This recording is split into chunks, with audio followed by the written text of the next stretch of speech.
if aspirin were brought onto the market today, it would be probably shut down in a nanosecond, because the number needed to harm with aspirin is on about 50 to 100 people. You need to treat about 50 people with aspirin before you cause one bad thing.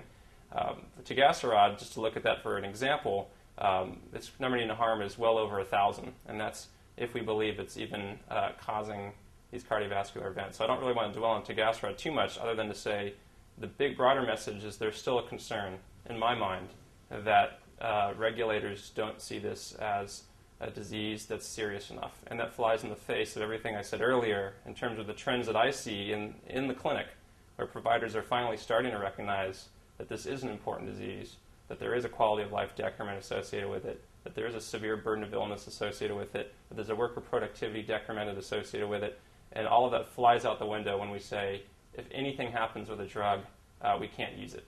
So that's an aside. So that gives me, unfortunately, a lot of dismay and concern about the future of drug development in this field. But at the same time, the burden of illness of these disorders is so huge that there has to be an interest in developing new agents for it, and certainly there's a lot going on.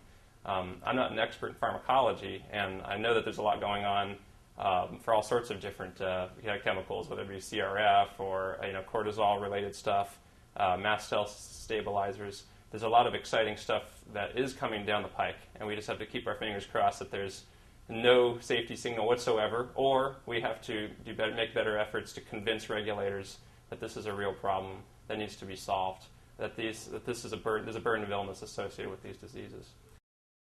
So I just wrote a paper with Bruce Naliboff. It's a systematic review of the medical literature, and we were focused on risk of suicidality with chronic abdominal pain, discomfort, and IBS. We don't have original data, but we kind of compiled all the data that's been written in the history of medicine. We found something like 10 different studies that have linked chronic abdominal pain to suicidality.